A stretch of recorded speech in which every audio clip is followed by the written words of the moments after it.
Hello, hello, hello, hello. Hello, Hello, man. hello. What's up? Hey, How are you? doing good, doing good. So early over there, or what was it?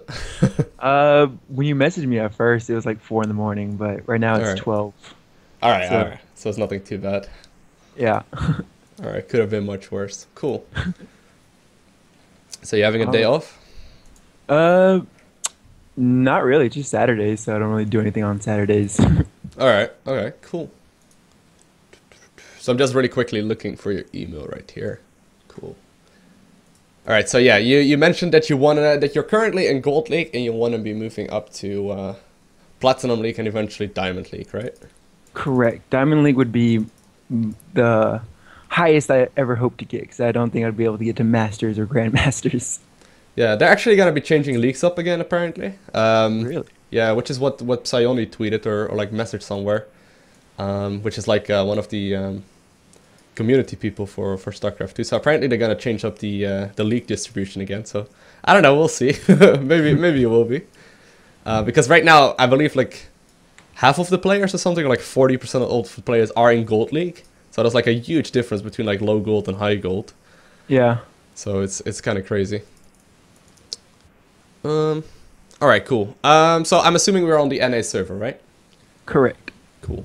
So for the people in the chat, real quick, can you guys hear him fine? I think you can. But hey, maybe maybe there's weird echoes or whatever. Should all be good.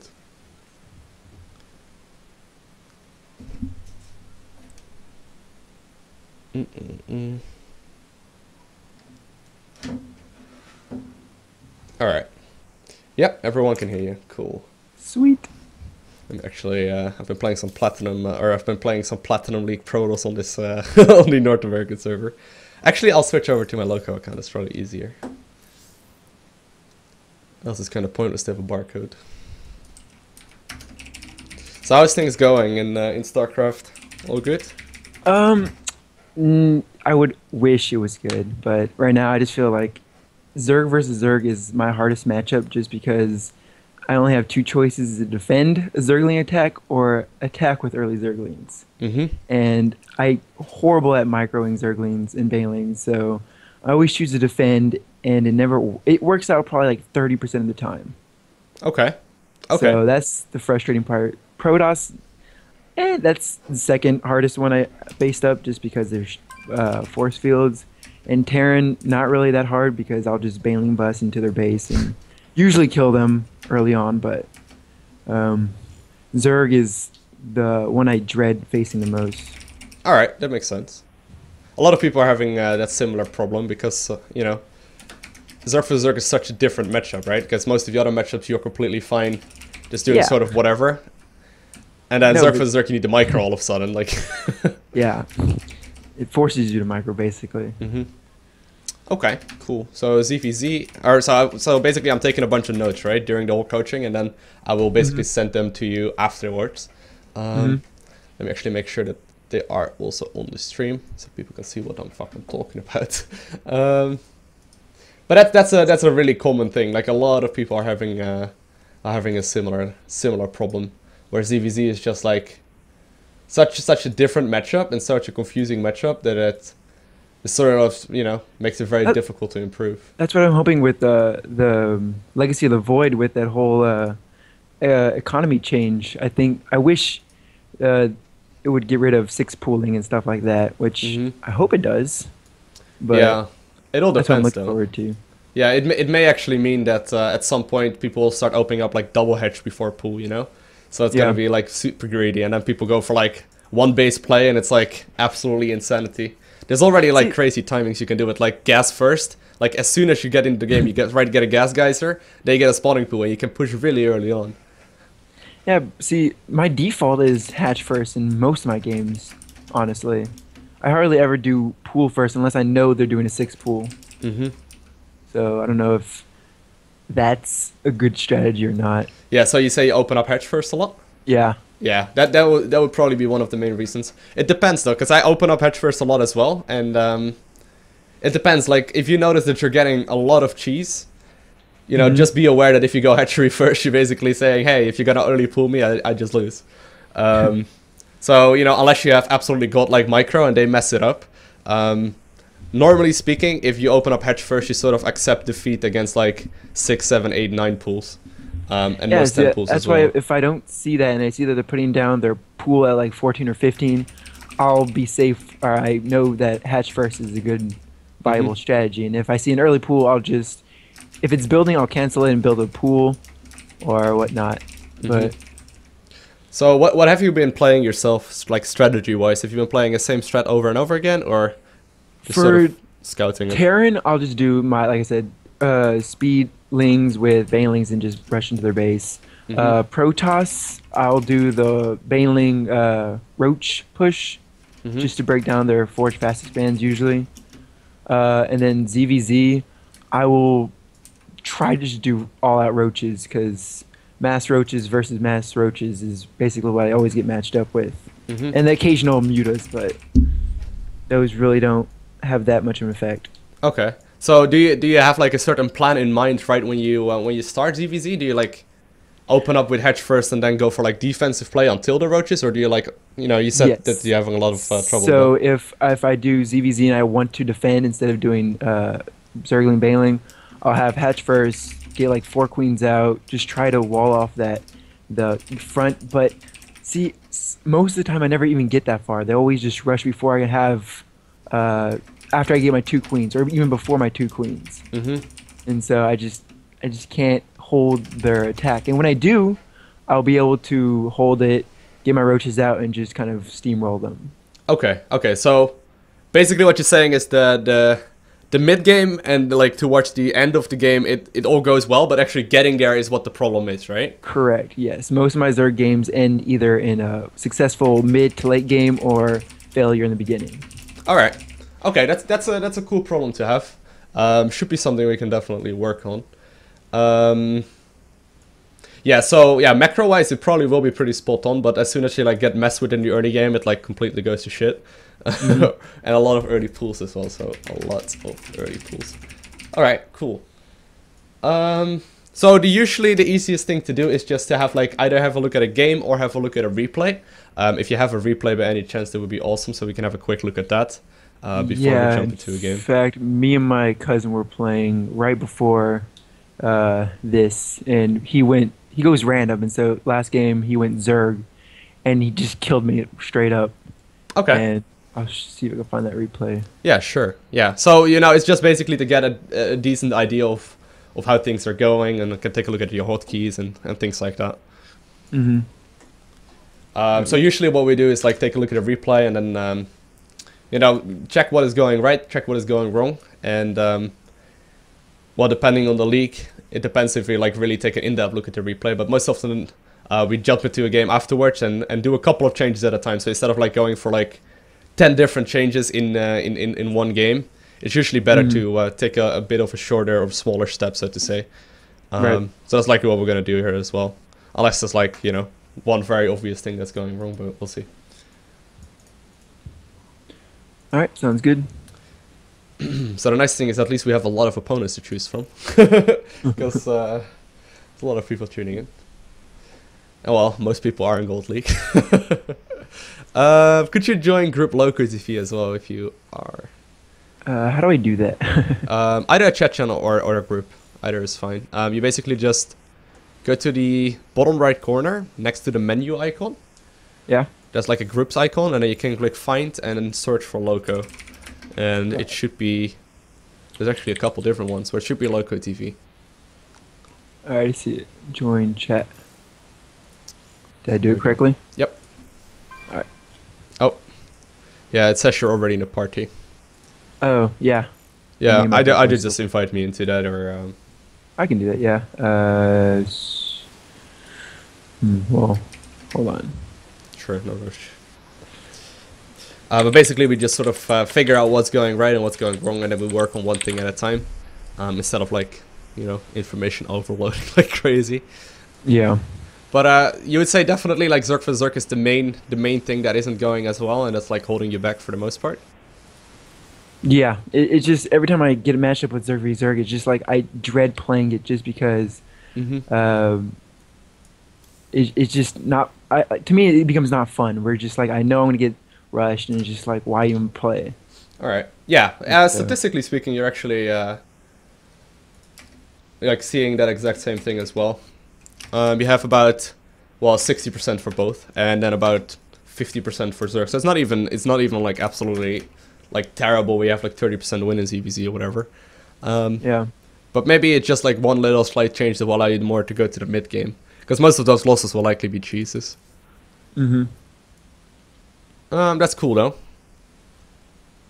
Yeah, win loss wise is pretty solid.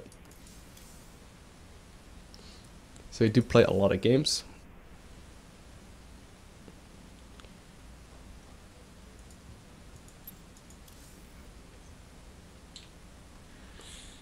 Yeah, so you do try and play at least like a few games every day almost. Yeah. I mean, I try to keep the top spot in gold. Mm-hmm. So, but it's just like some days I'll have good days, and then other days it'll just be like complete losses. Mm-hmm. Yeah, that happens Like, to everyone. It's just terrible. Yeah, you can try and figure out what it is. Most of the time for me, I've noticed that whenever I have bad days, it's because I didn't sleep enough. It's a pretty obvious fix, right? But Yeah. you know, most of the time there's like one thing that is going wrong. How long have you been playing for, by the way? Oh, sorry. Yeah, like I said, usually it's at night where I just become like just bad games after bad game. But I've been playing since Wings of Liberty. Oh, all right. I have played like 1 or 2 games of Broodlord, but that was just the start, and I never understood after that. But once Wings of Liberty came out, I jumped into that and slowly played it more and more and more. Okay. Cool stuff. So you've seen how the game changed since then.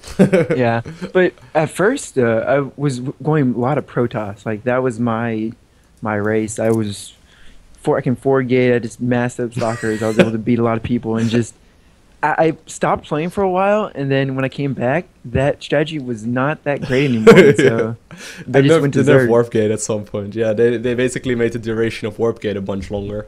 So Yeah. all of a sudden, Warp Gate was, you know, or like 4-gate wasn't as strong anymore. Like at some point, you could get to Master League just 4-gating every game, every map, and there was nothing else to do pretty much. I mean, Warp Gate's very strong in Zerg right now. That's what if I ever play Protoss and they 4-gate, it's just shit. What do I do? Yeah. Just because it's so uncommon. You probably know how to deal with it, but you don't expect it anymore because it's so easily dealt with. It's always funny how the meta goes like that, because at some point people figured it out and just hard counted it, and then people slowly steered away from hard countering it to like more macro oriented build, and then 4-gate all of a sudden is viable again. Anyways, did you find the replay by any chance? Oh yeah. Cool. Let me go get to it real quick. Yeah. Yeah, just create a lobby and just invite me into it. Someone in the chat mentioning you can get to Grandmaster by 2-gating. That's true, but I mean, you don't really have any skill at that point, right? Like, yeah. I mean, some people would enjoy that, but I would never. So invite. That's not you, is it? No. I'm Loco. Yeah. Invite to party or invite to game? Both. Just Yeah, party first. there you There we go. All right. All right. Cool. Let's have a quick look. All right. So this is your cousin, you said, right? Yes. All right. So secretly, the goal is to be able to wreck him, right? Yeah. Like, he's ranked in gold, but he has the capability of being platinum and stuff like that. And it's weird. Like, I don't know. Every time we play against each other, he just wrecks me somehow. And the reason why I don't know what to do is because he will go just like random builds that you don't see in the ladder or anything like that. So I don't have like a good strategy against it. All right. Yeah. And does he do this like early game aggression you were talking about as well, or? Yeah. It's a freaking 12 gas guys right there. Don't know what that is all about. Yeah. So, what would be like your go-to build in this situation? Do you have like one strategy you instantly jump to right now, or? Yeah, so well, before I even scouted them, I just go hatch first, spawning pool. So hatch at 15, spawning pool at 16, and just kind of get queens out for early defense and spine crawlers. Mm-hmm. So you'll see me do that. So you skip the gas geyser? Me, yes. All right. Because I'd rather have minerals right now instead of storing gas. All right. Well, that's pretty much the exact same way I play, so at least I could hopefully be able to tell you something about it. All right, I like this spine timing. Send my first drone down to have a spine crawler for early defense while my queens are building. Yeah, so far it is exactly the same way I play as well, so it's nice. And so then he sends his early Zerglings, which I saw with my Overlord. And my queen's in a good spot over there. I have my queens out. So if everything goes well, this is how usually it starts. Is if they send early aggression, I could hold it off right here. But he soon just masses up Zerglings and just becomes overwhelming. And yes, I agree that I do mess up with my ramp placement of the queens. As you see, my queen's a little late on the ramp and he runs it up. And so I miss it right there and just surrounds it. So that shouldn't have happened. Yeah. I feel like that's the one thing that I would probably have changed there. If you could like go back to like 5 minutes-ish. So just like, you know, right before he pushes initially. So most of the time, whenever I make the third and the fourth queen right away, right? If you could pulse it right here. Most of the time, right when I make the first queens, I push them down to the low ground instantly. So the queen that is right now in the main, I would have had both of those queens sitting at the ramp right there. Right from the beginning, because yeah, as long as he as long as he can't get into the main, we should have a pretty easy time holding that, right? Like, right. So probably what I would have done instead is like in this situation, instead of making an extra spine, which is easily killed, just put both of the queens on the ramp and just sort of sit there. And if you have to, just pull the drones that are mining in the natural to watch your queens, and that should have dealt with it just fine. I see. And it like saves you a little bit of extra time. Like if you can't get in the main, that's all right. Yeah, yeah. So it's like the tiniest little change right there, but I think it would be... Yeah, because I see that sometimes too, like where I have like this nice defense on the bottom and they just run up my ramp and I was like, shit, that did not go as planned. Yeah.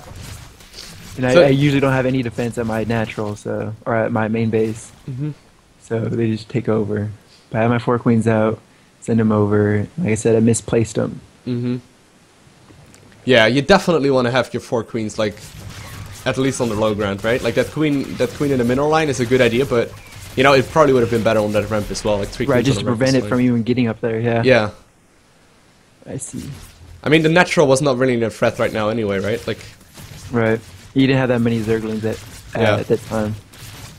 But, so, like, sometimes I'm able to hold it better than this, but this is where it just turns, is when he masses out Zerglings. Yeah. Alright, yeah, so I would definitely get my stuff, like the queens on the low ground, okay? Because I think you would have been in a much better position, just that little tiny change. Yeah. So, yeah, okay, could you pause it once more? Yeah.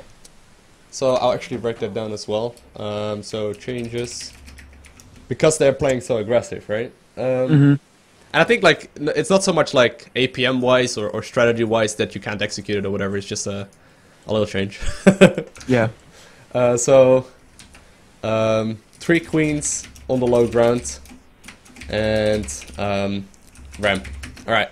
So the main reason why you see always people playing this strategy on maps like this is because they can actually build these buildings that you're putting up right there in the wall off.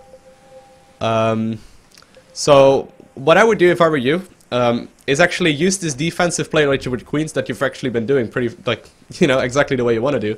But instead, like, position the buildings that you make, so the double Evo chamber and the roach horn. I think you're going double Evo chamber, but...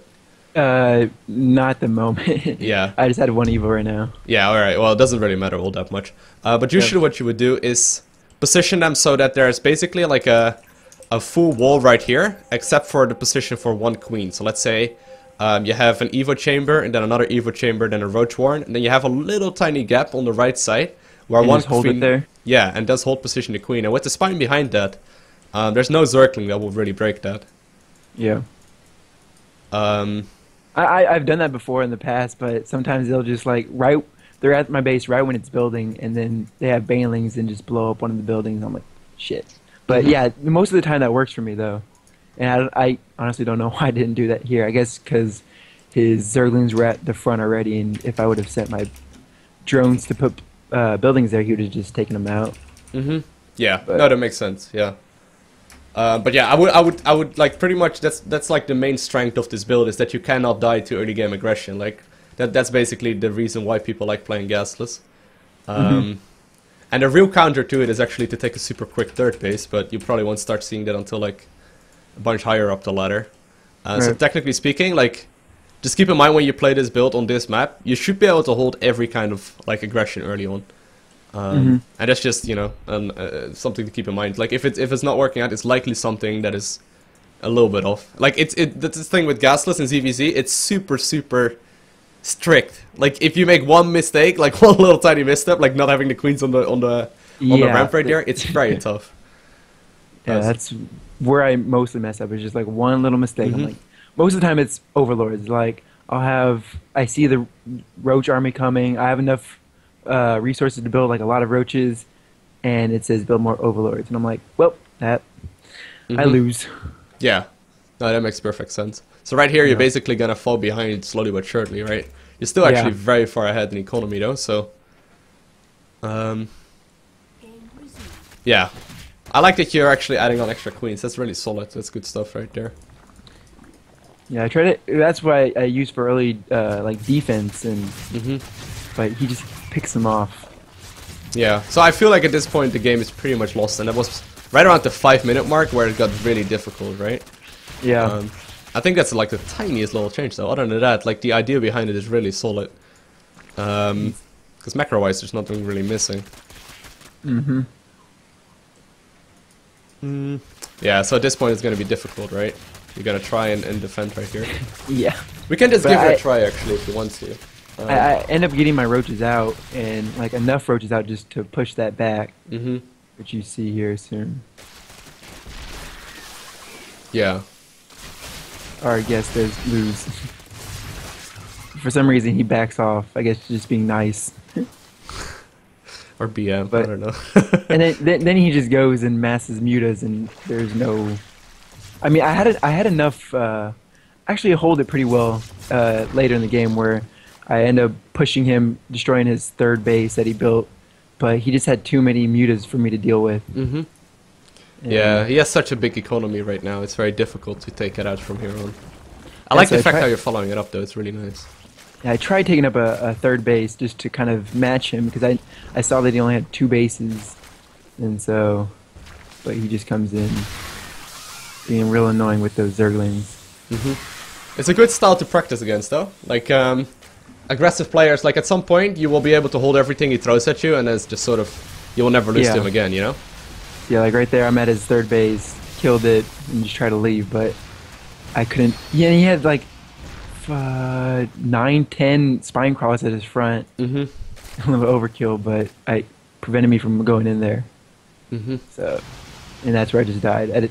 That and I just messed up with gas. I had all my gas guys up, but none of them were mining. I didn't realize until that at the end of the game. Yeah, I like the way you're following this up though. Like everything considered, you're like going back to the plan, right? Which is which is definitely the right thing to do. But it's just unfortunate because I think like macro-wise you probably are playing a lot better than him. But then because you're so far behind after that early game, it's just hard to keep up with him. Yeah, he's just gonna have too much stuff, and you're not gonna be able to break that natural at all. Actually, that natural would die to like a bunch of banelings. That's not a good way to like position your spines, but don't tell him that.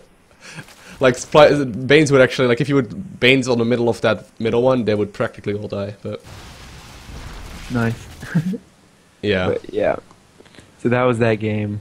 All right. And then there's one where I guess Terran. The other problem with Terran is they'll get up Banshees and Hellbats, and I'm just like, how do you beat that?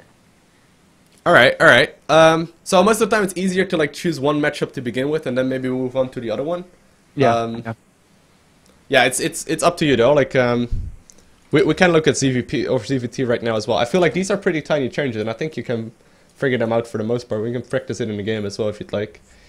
Yeah, I think we should practice ZVZ first because, like I said, it only happens when the Terran holds off the Baneling Zergling attack early on, which is probably 80 or 20% of the time. So I don't really see that anymore. It's only if I let them grow and expand, they'll have Hellbat, Marauder, Banshees, and I'm just like, well, I lose. Yeah. But usually I'm able to kill them off with the Baneling Zergling attack. So I think I want to practice the ZVZ because that's the one I hate playing against every game. All right, that's cool. So there's one more change I would make as well. So first off, the queens to the natural, and then walling off with Roach War and Evo.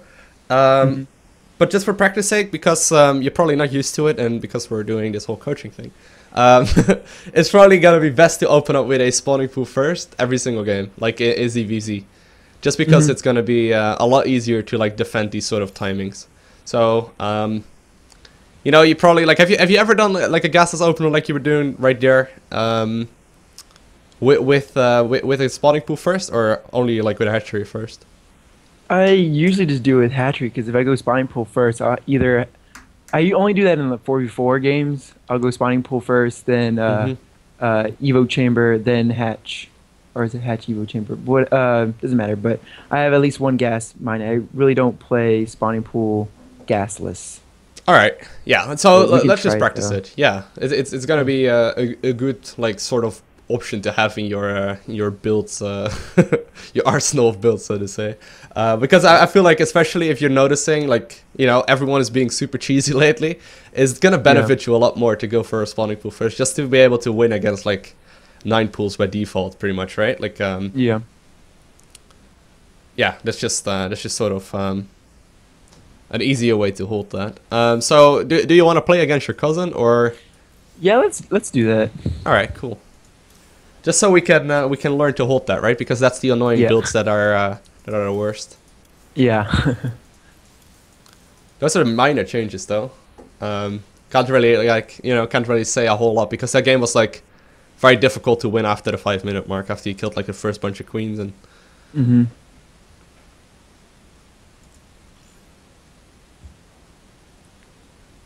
Yeah, if it's necessary, I will invite someone from the chat, okay, guys? It's gonna be plenty of gold search, so. Alright, so how do we do this? Just suggest him to the party, and I'll invite him. Suggest to party. Dude, he's level 105. Yep. He's gonna wreck us hard. Alright.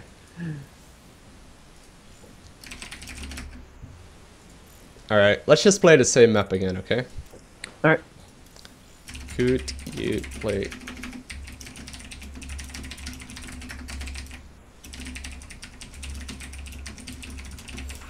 Oh my god, Battle.net, come on.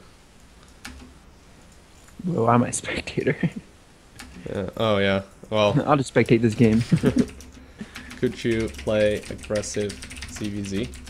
Like that game you played?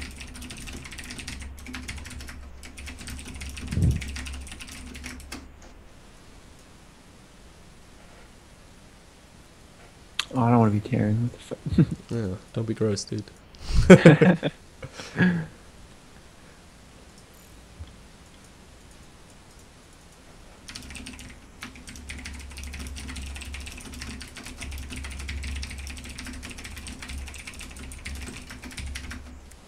Alright. Yeah, we can have a look at Zerg vs Terran afterwards. It's probably a little bit easier, so we focus on one thing at a time. Right. So you usually what's the usual timing that you try and hit, by the way? Forgot to ask that. Versus Zerg, I'll try to. So I do the whole one attack with the roach speed, and so that usually finishes up around the 9 to 10 minute mark. So that's my goal. All right. So you push at roach speed, pretty much. All right. Yeah, that's good. So yeah, like most of the time, I think in Gold League, if you execute it like that, you'll probably be able to win every game. Like, right. But just getting there is the annoying one, right? Yeah, that's the hard part, is just trying to make that 10-minute mark, because that's without any kind of cheese or distractions, but Yeah. usually Zerg versus Zerg never goes like that. Yeah, no, that makes sense. Alright, let's have a look. Okay. Alright. See if he's ready. Is he listening to the stream or no? Do you know? I think so. Alright. Could you mute the stream? If you are listening. Happens all the time, man. Because of coaching on stream, people are like listening and like, yeah, totally not listening. I just blindly scouted everything. Like, right. Yeah.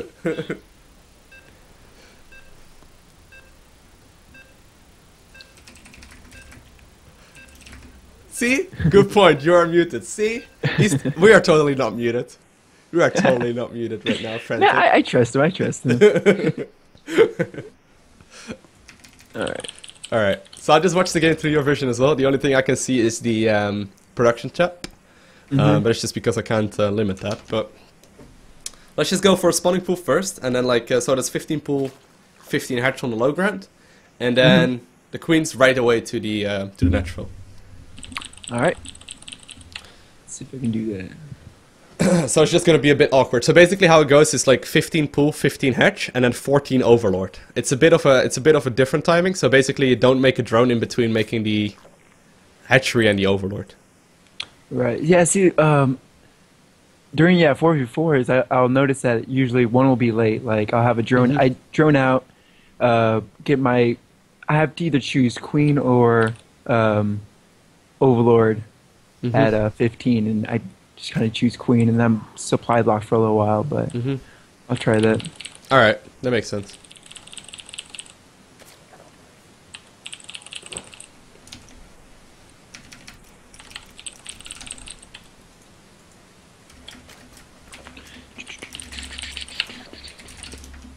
Are you used to, by the way, playing and talking at the same time, or? No, that's when I mess up. Alright. That's okay. Yeah, because me and my cousin will play, and he talks to me, and I'm like, whoop, I'm screwed. I messed up. Got a spawning pool. That's alright. Some people are really comfortable with it, and other people are like, you know, really not.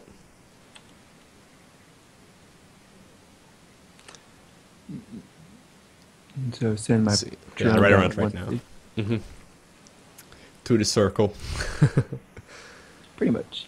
See, I like how they have little circles there just to know where it's gonna be placed. Yeah, except for Deadwing, because one of the for no friend one of the reason. maps is just off. All right, want to make an overload next? Ah, shit. Yeah, that's exactly what I mean right there. That happens every time. Doesn't matter. Just go for the overload next. Never cancel anything. It's a golden rule. So then, should I go queen first or overlord first? Overlord first, and then like extract the trick out of queen. Okay.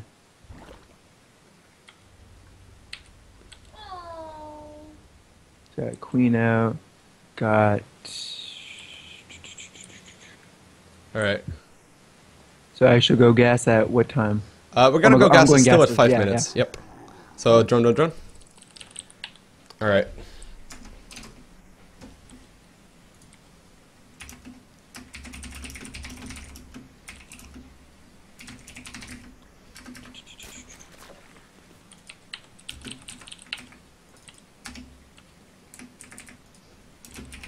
And should I start the gas in the natural or in the main base? I would just start them in the main base, just because it's a little bit easier, but it's up to you. It doesn't really matter. Want to make another overlord next, by the way. And the idea, by the way, is still to go up to 24 queens, right? Or 24 queens, well, 4 queens, just as soon as possible. Right. I just noticed that he still does not have a natural up, right? So I would start spine crawlers very soon. I would probably start one in the main base and one in the natural. It's going to be a very difficult one if you don't start one in the natural as well. Just make sure you start producing queens, though. Want to have the 4 queens out as soon as possible. There we go. Yeah, he's playing cheesy. I didn't mean cheese, but just walk them to the natural. Need to have them on the natural. Alright, just use the hotkey. There we go. Need to position them right there. Alright, and just defense with Zerglings right now. You need to make Zerglings as well. I thought he was going to play macro. Alright, just move them up a little bit. They're not in the correct position right now. There we go. And now you hold position. Alright. Now you can go back to droning again. Should be alright at this point. He is taking a natural right now, so I'd go back to droning right now. There we go. Alright. So if it would have gotten in your main base, that would have been complete disaster right now. But let's just go back to injecting. And yeah, drone up. In this situation, I was also moved that second overlord or that second spine crawler to the natural right now. And we really need to focus a little bit more on the drones, by the way, because we're yeah, sorry, I forgot to mention the overlord, but there's a lot of idle larva time. I've noticed, like every single time. Yeah, like, there's a lot of that's time. where it kills me. I'll realize I don't have overlords in the game. Yeah, yeah, no, that makes sense. All right, queen inject, and a lot of drones. Just make drones right now. We don't need any more Zerglings. Just drone up hard. There we go. You can drone up to full saturation right now. There's really nothing you can do at this point. So yeah, that's just what I was trying to say there is that there was a lot of like idle larva time pretty much.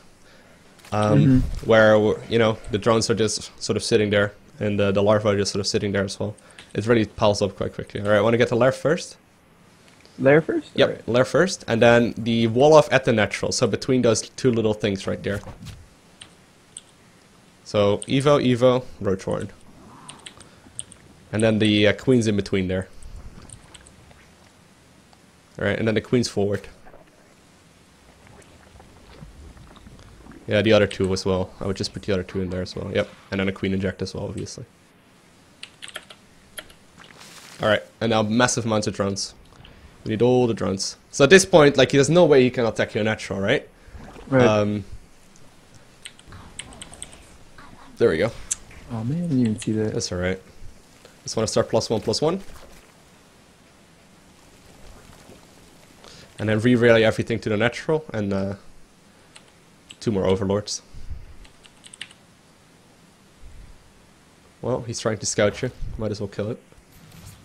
Alright, queen inject. Nice. Alright, it's probably due to me also talking in your ear, like, do this, do that, like, it's probably annoying. Alright, want to start roach speed? Speed. And then 2 more gases in the natural. Yeah, I think we could have had like 10 more drones out at this point. But just playing it a little bit differently. Alright, want to start the other gas geyser as well. So you need 4 gas if you're going to go double. Oh, you already did, sorry. I only saw 1. Alright, so once you hit max saturation, which is almost, you want to start making only roaches from here on out. So only roaches. I think you could have had the economy a little bit earlier though. Just because there's a lot of idle downtime in there, but that's okay. But for practice sake, this was exactly the way it was supposed to go. Alright, I'm gonna make non-stop roaches. Roach. Yeah, and a couple overlords as well. Right, so do you hotkey your army right as you make it, or do you use the all army hotkey group? Yeah, I have that nasty habit of the all army hotkey. Yeah, I noticed it kills me a lot. Yeah, that's okay though. Should I get a Zerg speed? Nope, we're not getting Zergling speed. We're just gonna move with this army. That's all right. All right, queen ejects. And you want to start moving. Almost. Almost. All right, so you're 30 supply up right now. Yeah, let's go. Right.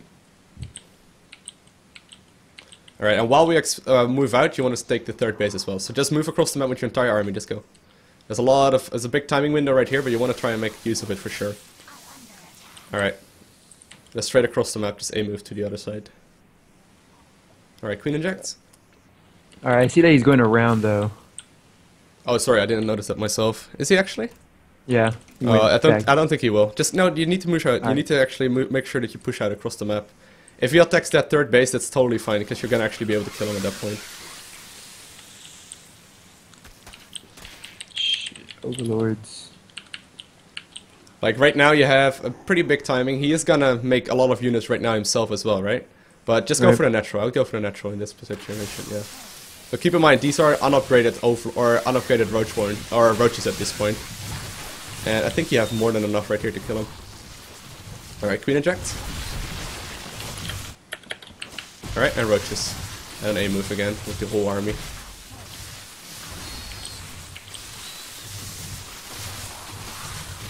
Alright.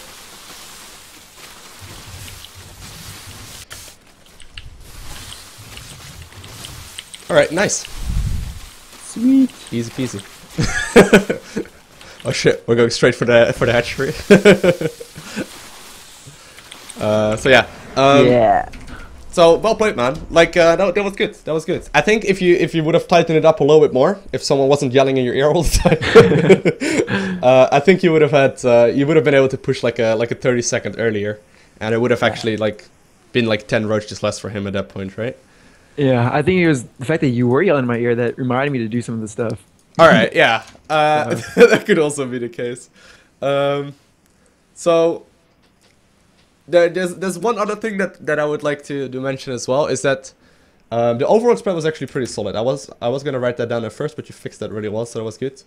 So there's lots of idle larva time, which is one of the main thing, where the larva are just chilling, and the way you can fix that is by simply just focusing on it really hard, and whenever you see a larva early game, just try and make it into a drone instantly, okay? And that's easier when you're just by yourself, because then you can actually notice that little tiny thing, like.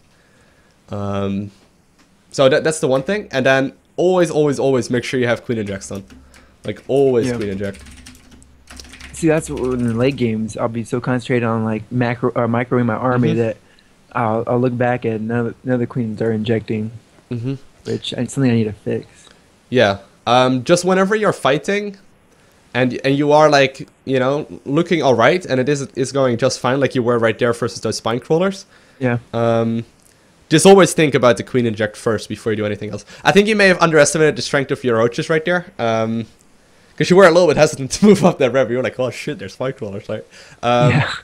One thing that you can try and do, if you can find the time to do so, is to click on one of his roaches and see what their upgrades are at. And if you notice that you have like a full set of upgrades more than him, you generally speaking have can basically add like 10 roaches to your army compared to his, right? Like that's basically what it feels like. Because your roaches will not die even remotely as quickly. So that's just, a little tiny way you can improve those kind of things. Just try and keep it in the back of your head where you're focusing on the queen injects and whatnot. But yeah, that's pretty much the main thing right there. Sweet. Macro wise, that was pretty. Yeah, it was pretty solid. I mean. Yeah, I don't really have anything else.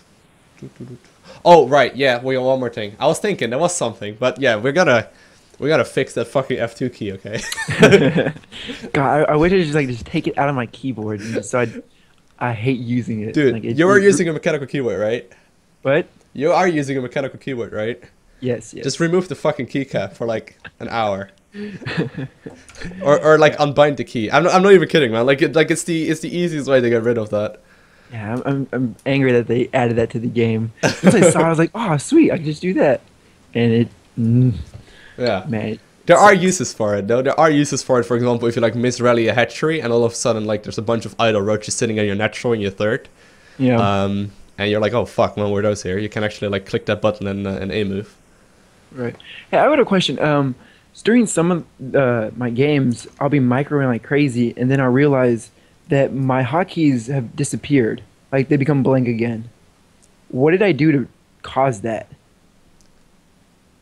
The only reason a hotkey disappears is because whatever was in that hotkey dies. You can't actually remove a hotkey.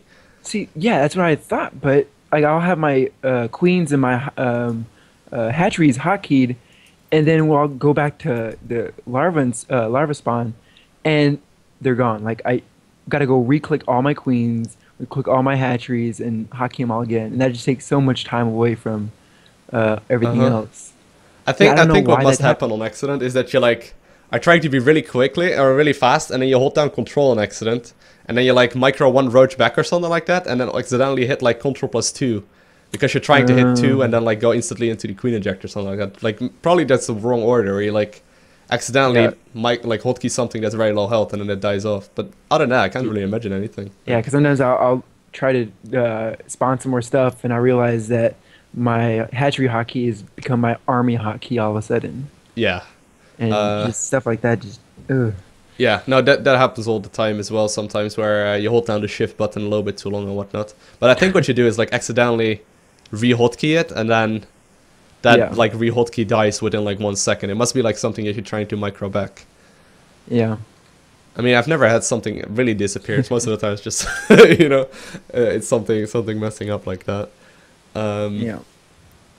Well, other, but yeah, let's just for practice sake during coaching, okay?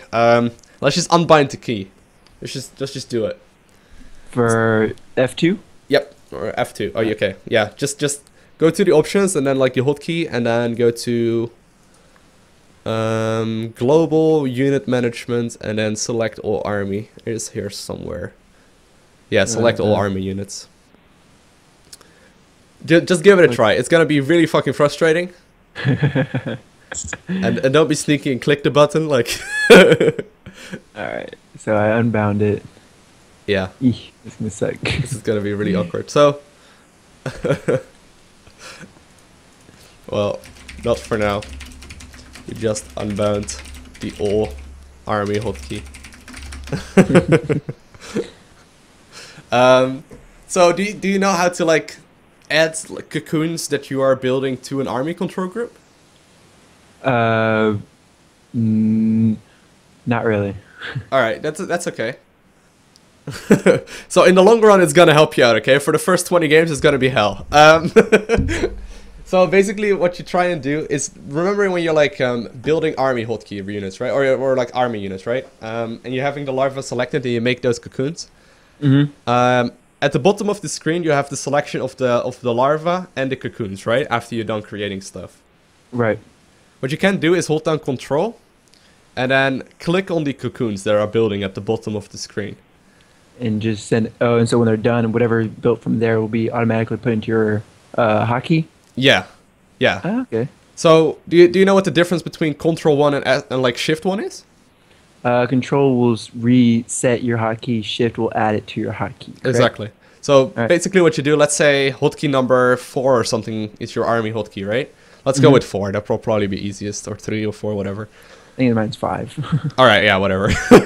So you use 1 and 2 for it. Okay, whatever is comfortable for you, right? So what you do is you make that big round of cocoons. You hit Control on the cocoons at the bottom, and then you hit Shift plus 5.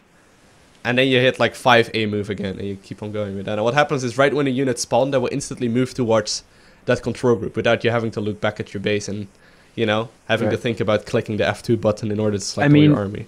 If so, I'm building off my hatchery. I say just hold R. All the cocoons are roaches. Can't I just press Shift 5, and they'll just all go into 5 instead of doing Control Shift 5? Yeah, you can do that if you make sure that you have no larva selected anymore. Because the problem is that if you hotkey larva to your army, you will actually like move drones as well over there when you make a bunch of the larva later, right? Oh, okay, okay. So the idea is that you basically only select the cocoons at that point. All right, all right. Does that make sense? Yeah. All right. What we can do is just jump into like a custom game really quickly first as an AI or something, and just give it a try, because it's gonna be pretty freaking. I was gonna make a frantic joke, but whatever. It's gonna be annoying to try it out right away against him. Yeah. So yeah, just for like one game, okay? All right, sounds good. Is he gonna go Zerg, right? Yeah. AI. All right. Yeah, well, it doesn't really matter. We're just gonna make a real quick game right there. So, you know, let's just add a Zerg. Like, this is not gonna be really, it's not really the ideal anyway.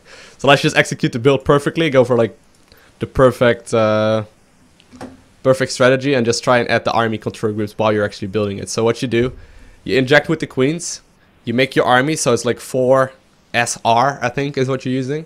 Then you control click the cocoon, Shift plus 5, and then you go back into microing your army. And at first it's gonna feel really weird, but at some point you're gonna feel a lot more natural trying to add that to the army. And that way, like, you had a bunch of idle roaches during that game sitting at your hatchery and stuff.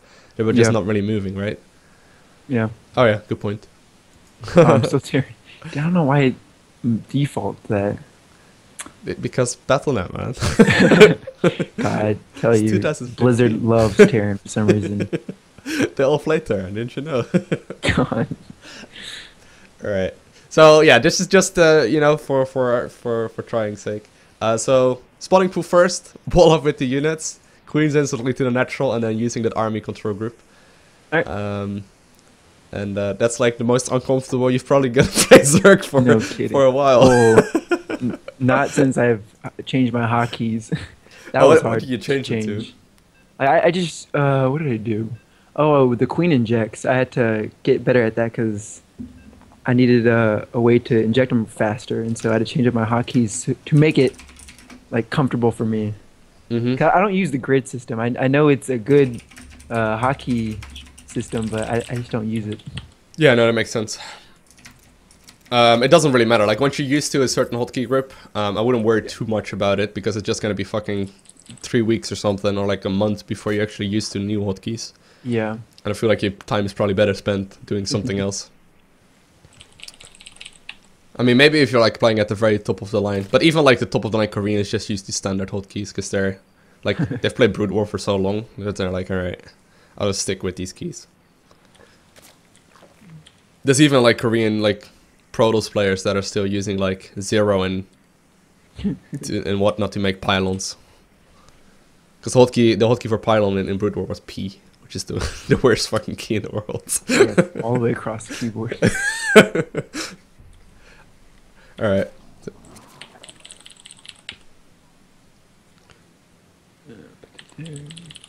So try and, like, whatever you do, like, whenever you make an army unit, just instantly try and use that little trick sort of thing. Alright. You're gonna forget it a bunch of times, you're gonna be getting really frustrated, but it's gonna help in the long run.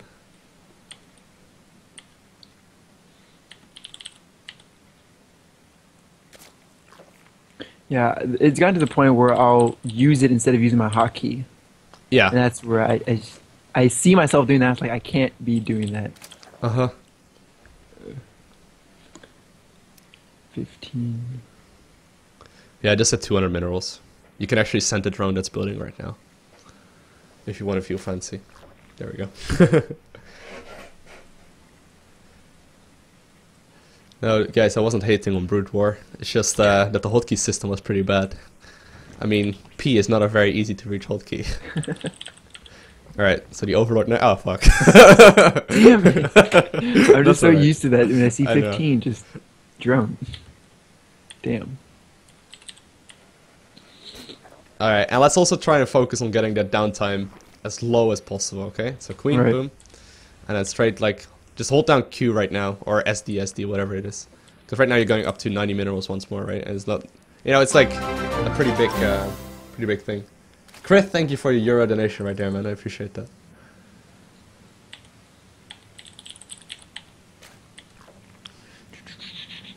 I will read the notes in a second. After the coaching. Is AJ from EU or US? No, from the US. Where do you live again in the US? Texas. Alright. I've heard about that. Want to make an overload next? Oh shit. And then straight back to drones. And just try and basically the idea is to get the 4 queens out as soon as possible. So when the natural finishes, you start a queen right there as well. Mm-hmm. And it feels a bit awkward, and it's not as nice as like, you know, 2 queens in each hatchery, because you end up making 3 in one. But it will work out just fine. Alright, you still want to make a drone in, or a spawning pool as well. Or spawning pool, wow, there we go, you get what I mean. Alright, I'm gonna make an overload next. Queen inject, and another queen. Yeah. And block that one to the natural too. Yep. So let's just have those sit on the ramp. They're better off on the ramp. Cool. And then Overlord. And I want to start the double gas. So in this situation, I would start the double gas in the natural. It's probably easier. Well, that works as well. Doesn't matter. Doesn't matter. Yeah. There we go. See, that's the way to exactly have them wall off. Just make them wall off. Like, you know, initially, right away. Doesn't really matter. You do want to lay down 1 creep tumor on this map, just to make sure that you have enough... So I wouldn't put it all the way on the edge, because then you block your own buildings, but just put it right next to a queen. There we go. Alright, queen injects. I'm gonna put the drones in the gas. Ah! That one. That's okay. Big round of drones, and then put the drones in gas. Yep. Can never grab just 2 or 3. Grab like 5. Alright, 2 overlords. So I did set them to economic focus right here, so just for practice sake, right? But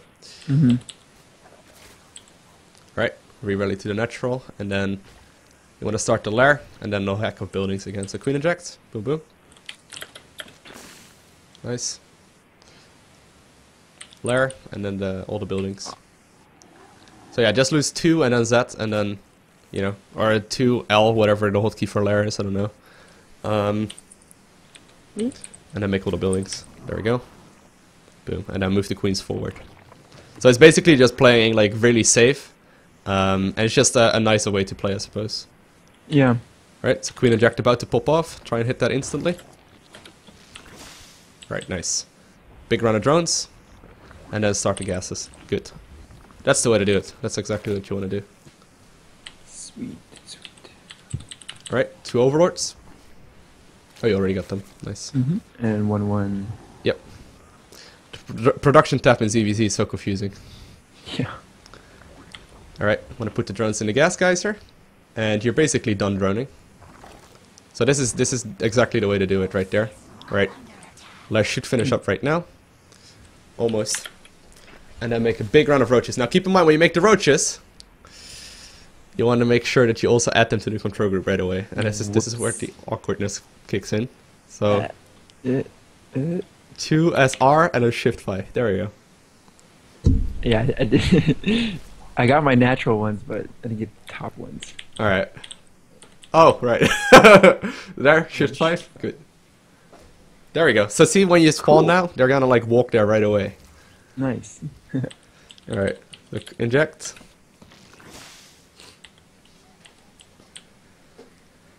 So right now you're gonna have 1 larva in there if you don't control. Yeah, see? There you go. And it's gonna take a couple games to get used to, but Yeah, no kidding. it'll be worth it at some point, okay? What does he make? He made hydras. Yeah, well, it doesn't matter, he's build. gonna die. I don't think there's any build that is stronger right now, like on certain maps, especially when they don't mesh with you. Like, if you do this build perfectly, and your opponent is playing some sort of muta play, it's an insta-win. Like, there's no way you can win. Like, roaches counter mutas. Well, enough roaches counter mutas. If you don't have that much, they can just pick you off on your way. Because, okay, what I do is, if I see they're going mutas, I'll go straight for their spire. Is that a good strategy, or should I just pick off their bases? If you go this exact build like you're doing right now, you actually can just go kill them. Like, you don't have to go straight for the spire. You can just sort of take the hatcheries out and go with that way. Because there's no way you can actually hold this many roaches at this point. You want to move out right now, no? You want to move right when roach speed finishes. Like, there's like a tiny window. It's about no, it's not that small. It's like a half minute or so, right? But if you waste like the first half of it, obviously it's going to be real easy. Because you can get there before he has like a critical mounted. So just make a couple overlords right now. Alright, I have a problem. The queens got put into my hotkey. How do I remove them? So you select 5, and then you hit the 2 button on the selection, and there we go. And then you hold down Control and Shift and click on the queens. And then you Control 5 again. Okay. There we go. Exactly. So it's a little bit of control group coaching. So Shift 5. Oh, please. Yep, there we go. All right, and then attack move, and then back to queen ejects.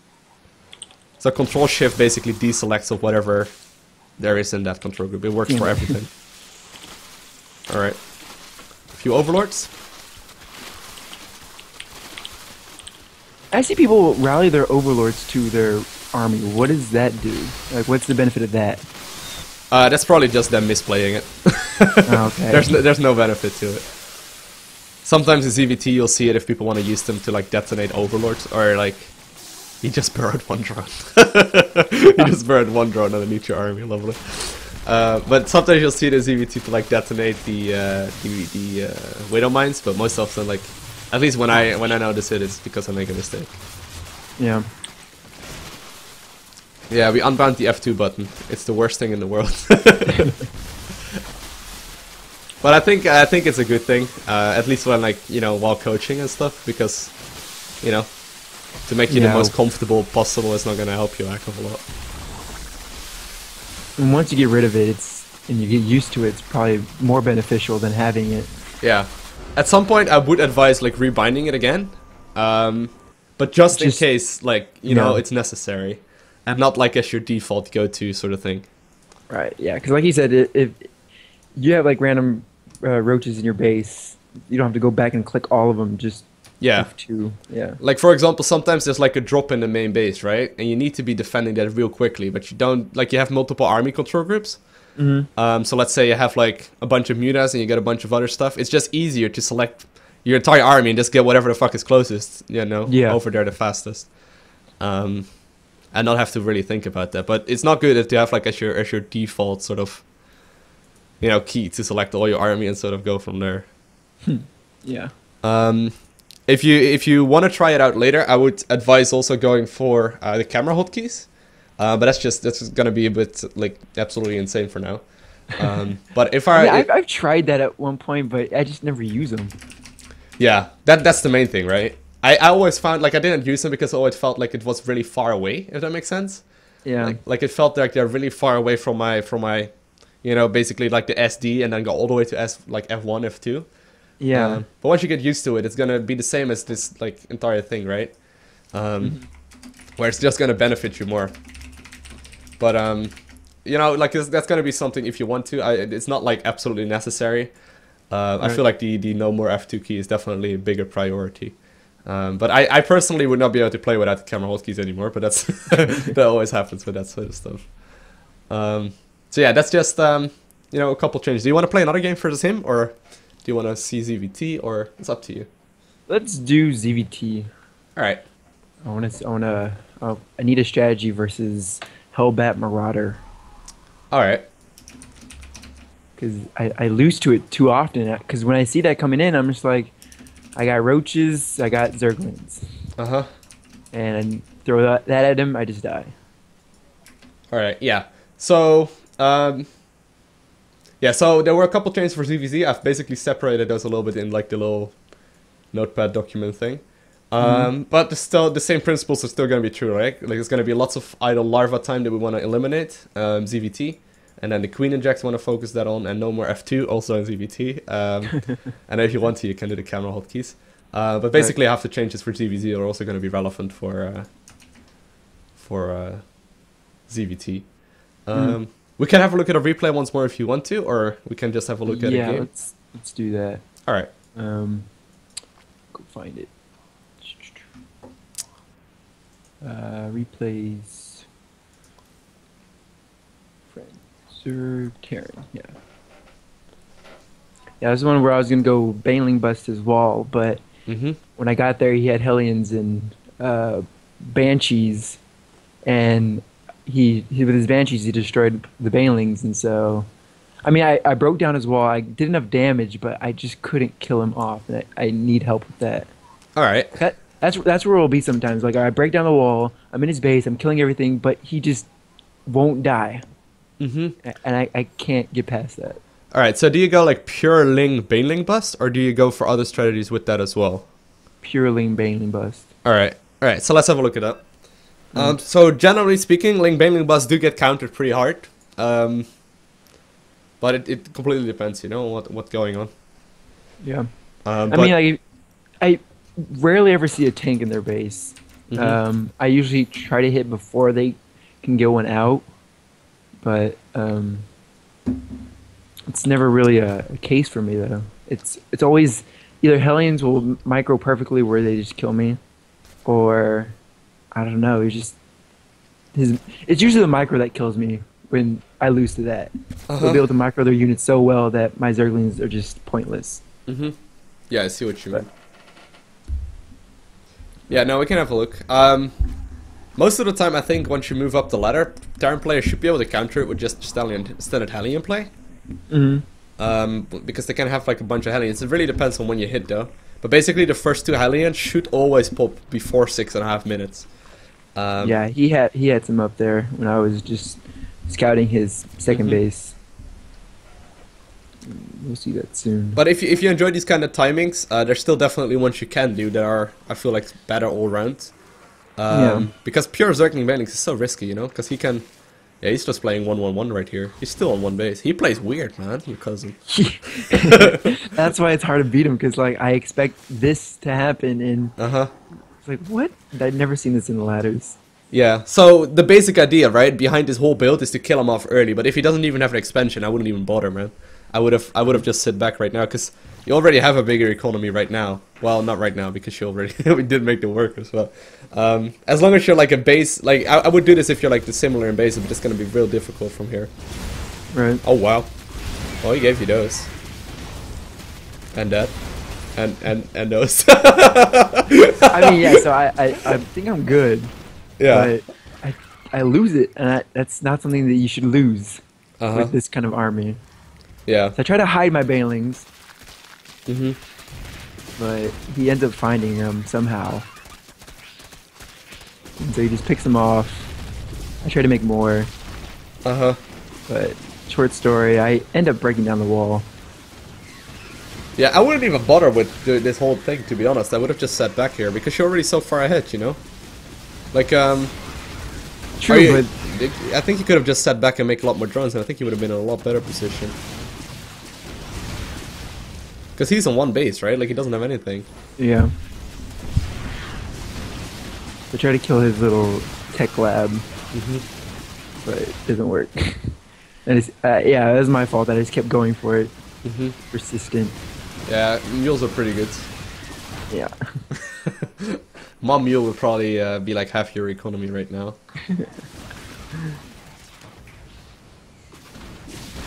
But see, what I always wanted to just get rid of is the possibility of a Hellbat.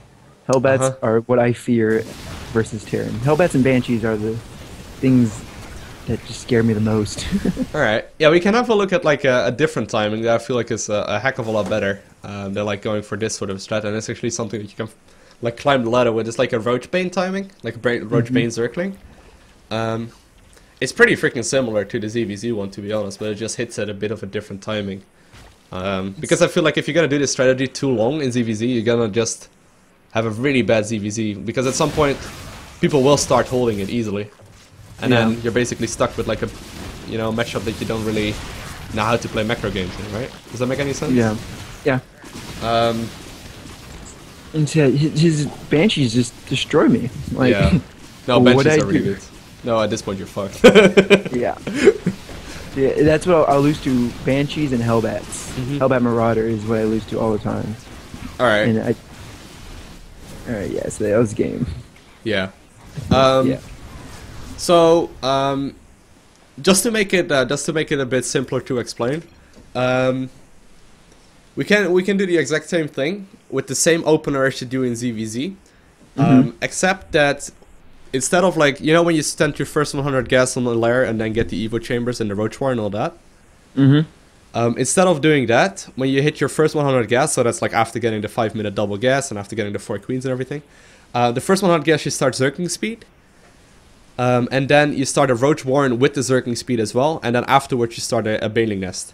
And in between you making Zergling speed and starting all of these two buildings, you basically just make a few Overlords and wait for the Roach Warren to finish, and then you make a bunch of Roaches and then go. And then you reinforce with Zerglings and morph those into Banes. Does that make any sense? Like, it makes perfect sense to me, but... yeah. I mean, I've seen that video of yours that you have out there. I've tried to... Alright. Do it, but it just somehow I resort to the whole 2 Evo chambers, 1/1 roaches. It, for some reason, I just go to that. Like, it just, I don't know, I never executed that play very well. Alright. We can try. Yeah, we can just give it a try. Yeah, you know, just for practice sake, I mean, it's gonna be the easiest thing to do anyway. I mean, playing comfortable strats is alright, but... yeah, could you host a game, or pass elite, or whatever? Custom games. Which map is it? Overgrowth. Yeah. But if you notice that, like, you're gonna be, like, if you see that he's going for super late expansion, right, I wouldn't even bother going for the whole attack. I would just sit back and just sort of take him out. Yeah. But see, like I said, that's what I go, if it's someone's Terran, I'll just instantly think Banelings, Zerglings. And so... Yeah. Well, it's gonna probably benefit you a little bit more to have different builds in there as well. You know, it's more fun. Right. So wait, what time would be a good scouting time against Terran? Because I usually scout around the 4-minute mark just to see if they're going Banshees or what. So it really depends. Like if you're going for an all-in to begin with, which is you know practically an all-in, it's not completely necessary to scout. Okay, but if you're gonna play a macro game, so you're gonna you're gonna go up to like Mutaling Bane or something like that, which is like the pure macro standard. You would probably be scouting around 5 to 6.5-ish minutes, something like that, and just try and not lose the overlord unless you have to. But mostly what you're looking for, like you can look for the tech that he's going for as well, but mostly what you would be looking for is like if there's like a third command center in there and whatnot. Because like the Hellbat stuff you were talking about, you can scout that, but for example, just straight up missing out on that, like the super aggressive Hellbat stuff is going to be without a third command center and whatnot. Right. So you can respond differently to like the different builds that are there. But if you're gonna play like a super aggressive timing, I don't really feel like it's that necessary to scout. Okay. But yeah, it's up to you. Do you ever play Link Baneling Meta, or do you usually go for? I do that in 4v4 just because I have a lot of time to do it. Like I don't really have a strategy for it. I just kind of do whatever. But when I do it, I open up with hatch first, pool, then extractor. First 100 gas, I'll get a lair, and then next 200 get the spire, and then just make from there. Yeah. So yeah, in CVT that's super risky. If we would do it like that, it would probably go completely wrong. You delay it a little bit, but you know, like some players prefer playing aggressive style, like you're doing in these games as well. And I feel that's fine as well. It's just going to be really difficult to like hit like, you know, Grandmaster League and whatnot with it, but to climb the ladder, it works perfectly fine, you know. Yeah, I just don't like the late game with Terran just because they can have so much shit, and against your Zerg, it's hard because they can counter. They have mass. What is it? Widow mines. Damn, I hate those tanks. Hellbass is just they can just turtle so hard. Yeah, I just try never to let it get that far. Yeah, no, that makes sense. All right, we can still work on that though. We can still do that by going for a bit of a different build. Let's just give it a try. Right. Oh, I'm in control. Whoops. There you go. Ready?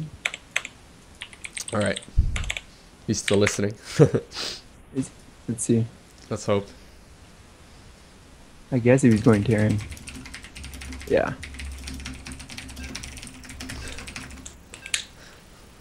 Instead of like the super ridiculous stuff, because if he goes for like an all-in, it's gonna be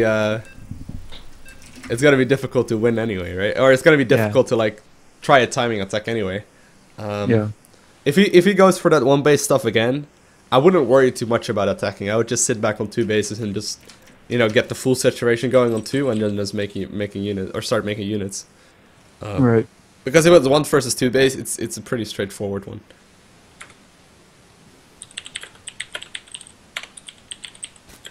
Alright.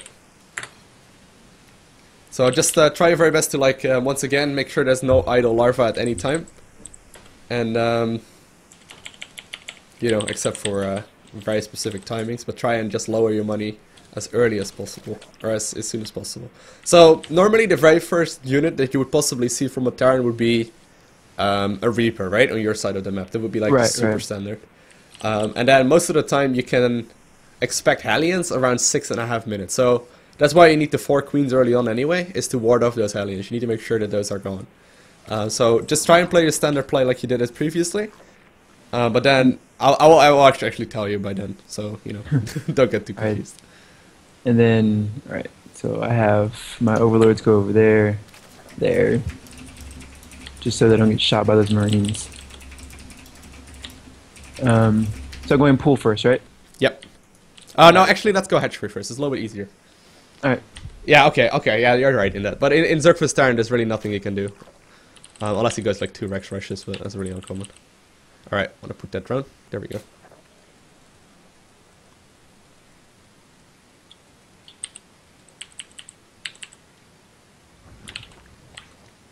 Alright, one more drone, and then a spawning pool as well.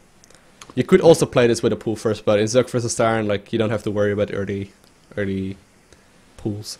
I mean, if you die a lot to 2 Rex Rush, it's okay to go spawning pool first as well. I know some Zerg players enjoy it, but... Yeah, was it the early barracks and marine all-ins. Uh-huh. They're so uncommon right now. But if you like notice on the ladder, right, that you're seeing it a lot. I can't really see what it is right now in like European Cold League, right? But if you're noticing it a lot, just go pool first and see how that works out, you know? Like, don't be afraid to like try that out. It works out fine most of the time. Yeah. Alright, we'll make the overlord next. Mm-hmm. There you go. Oh yeah, we got a subscriber! Jiggy Taxia, thank you very much for subscribing, man. 2 months in a row. Oh yeah, thank you.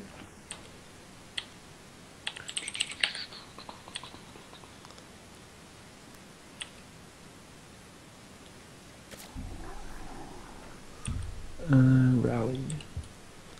Alright, so just start the 4 queens. Well, you know, start the 2. And then 23 on an overlord. So next an overlord.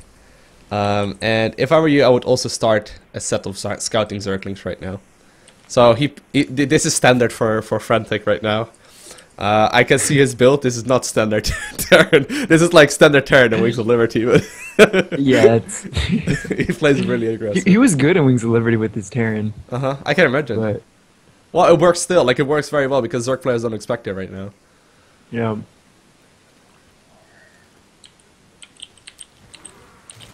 God.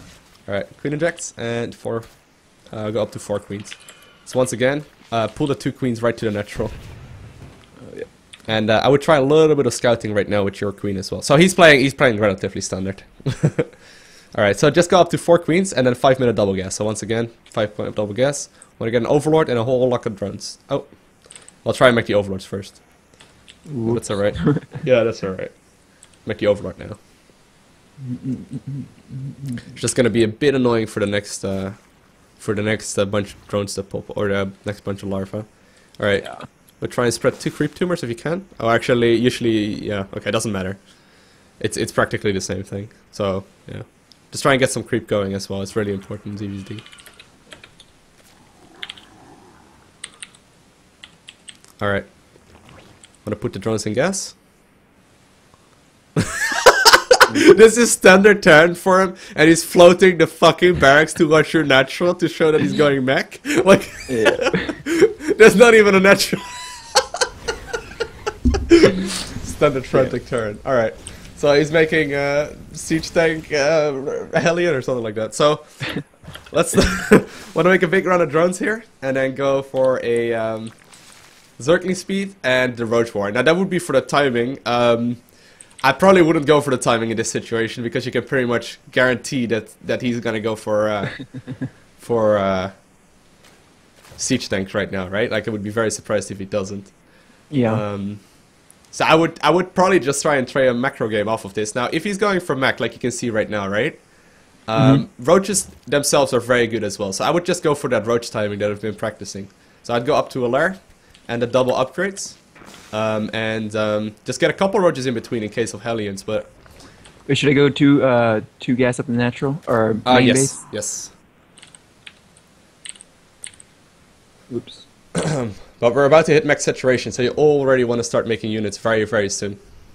I mean, we still haven't seen a natural. Oh, is that a natural right there from him? I don't know. I did see something in yeah, there. Yeah, he's mining Alright. something. So he does have it over there. So in this situation, I would expand towards the 3rd. And try and go for that similar timing right there.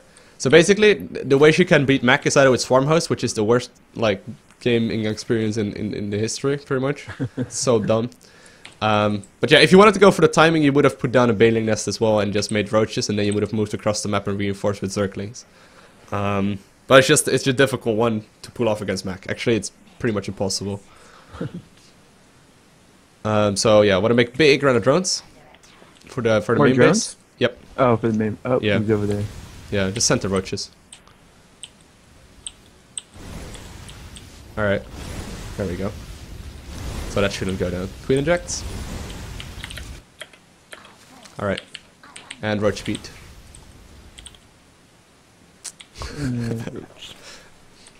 I'm not getting any upgrades for this, right? Or Oh should yeah, I? oh, I thought you actually got them already made, but that's Nah. alright. Whoops. Alright. So, let's just try and go for the timing with roach speed mainly. I would move my roaches towards his watchtower, just to make sure that you have the vision. Vision-wise, we're very, very... you know, we're very, very blind. We don't really know anything right now, so... Yeah. I would start a big amount of army here. Alright, once the overlords pop, there we go. Control Shift +5. Boom, nice. He has this floating. Yeah, and I clean the jacks and make like 4 more overlords.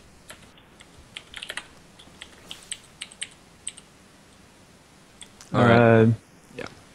So normally with Mech, you would see a push out like once he hits upgrades. Now for whatever reason, he isn't even researching any like Mech upgrades. So I'm not completely sure what he what he is going for at this point. So in this situation, I would probably just make sure that you get some decent economy going at the 3rd base as well, and go from there. But you know, you need to make sure that you are aware of what he is, when he is moving out. So let's see if he can move up their ramp. I'm supposing that he will, that he will have siege tank, and if he has siege tanks, I would probably just move back, unless it's a very obvious fight you can take. But Oh, all right, man, I don't even have this hotkey. All right, nice. All right, so let's move it forward a little bit and see if he has siege tank. If he doesn't, you might be able to do a bunch of damage. Yeah, I would move back. Yeah. All right, so make a big round of drones for the 3rd, and in this situation, you're likely gonna need some Vipers with this, and if you want to really beat it, like in a head-on fight. Just keep an eye out on like his 3rd base, and make sure you have both of the watchtowers, and then drone up the 3rd.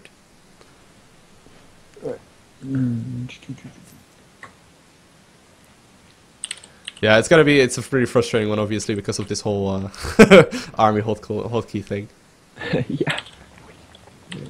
Alright, so I would start the infestation pit. As well as a Hydra then. Just in case he goes for like a lot of Banshees and we aren't aware of it. Alright. We need a bunch more workers in the main. We're actually kind of low in the main base. Oh shit. And a natural as well. Alright, so it looks like he does go for a 3rd base, right? Oh, he's moving out over here. Oh, well. Sandwich him, dude. Oh, boom. There you go. Oh, wow. Damn it, I was doing F2. Yeah, that's unfortunate here. I would move back. Yeah, just go back. Alright, so I want to make a big round of army right now. Yeah, the F2 hotkey didn't work there. Yeah. Alright, Shift +5. I was like, why are they not moving? Damn. Alright. Yeah, this is a difficult one though. I totally agree with you.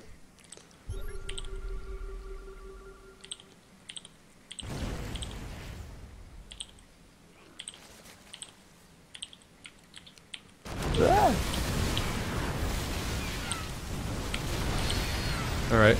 Oh, they're not on a tech move. Yeah. Just kind of rallied him there. Shit. Yeah. Alright, Queen ejects. Okay, good.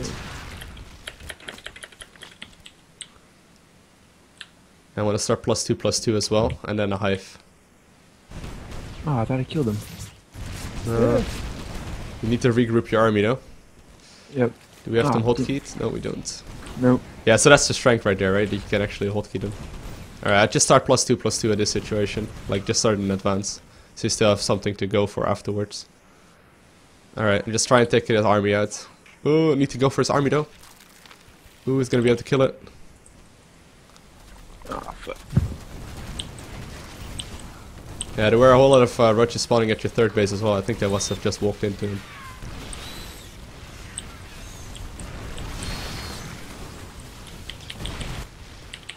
Yeah, so our spending has been a lot better in this one, but at this point it's going to be very difficult to come back from.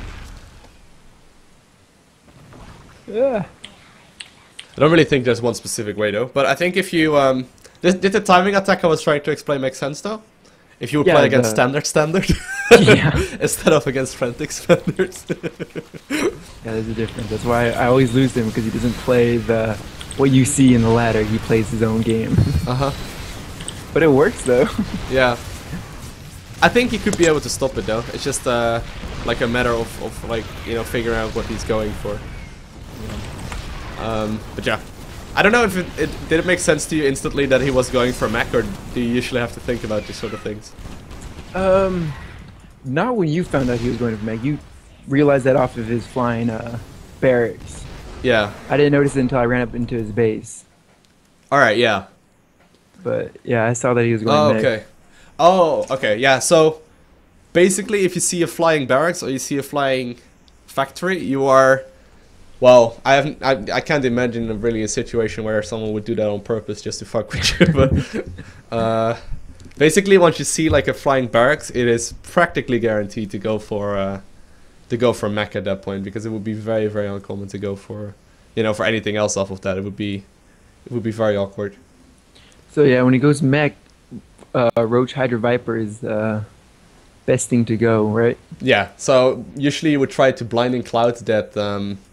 Those tanks. Yeah, exactly. Those Thors though, they can shoot really far. Yeah, that's what I don't like about it. Yeah. So yeah, but you just need to micro that a little bit differently. Generally speaking, it's definitely the better way to go. But the main important thing though, like with beating any Terran strategy or any Protoss strategy, it's to make sure you have that bigger economy. So yeah, see, that's whenever I see they have like say X amount of bases, I do X+1. Yeah, exactly. Yeah, so I felt like we were still kind of low though on like workers in this game. Maybe I'm wrong. Yeah, no, we were. I just kind of, I guess I had them all rallied to the third base and not really just kind of control clicking them over there after they were being built. Yeah. So I think a better number to try and aim for when you're playing on these kind of bases is to go up to like 20 drones opposed to like 15 drones. Yeah. It's better to be like on the higher side of things than to be on like the yeah, like we had like 12 workers stop. for a while. Yeah, I normally stop at 15. Yeah, just try and up that to like 18, 19.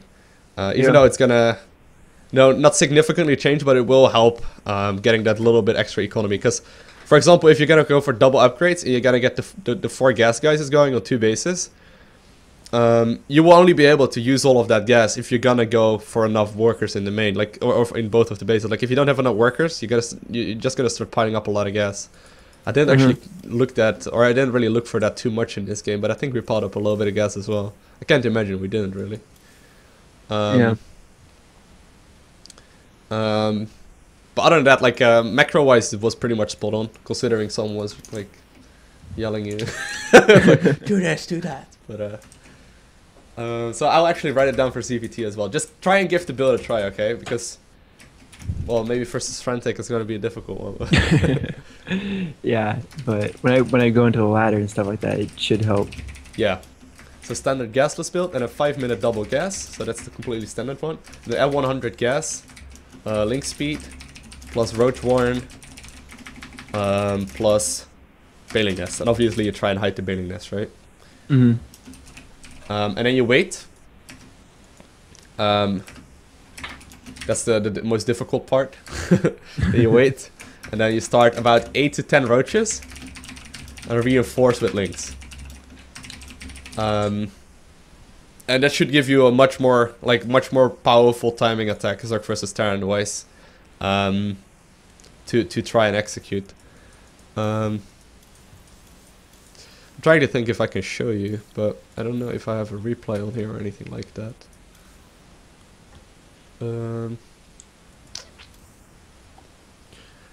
What would be the easiest way of doing that?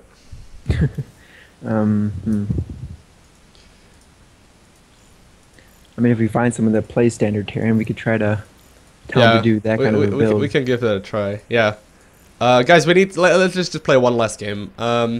Is there any gold level Terran players in the chat that play standard that have no fucking clue that they're gonna get Roach Bane busted? Like, because that's the thing as well, right? People get invited from the stream and they're like, fuck, this is my time to shine. Must make that blind siege tank because I do that every game. If there's anyone that wants to join in, we are on the NA server in group LowkoTV. If you're a gold level Terran player or like a platinum level Terran player, I'll send you an invite and we can play a game.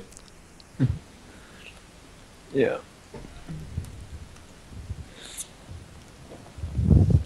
Yeah, because Frantic, he hardly ever plays standard.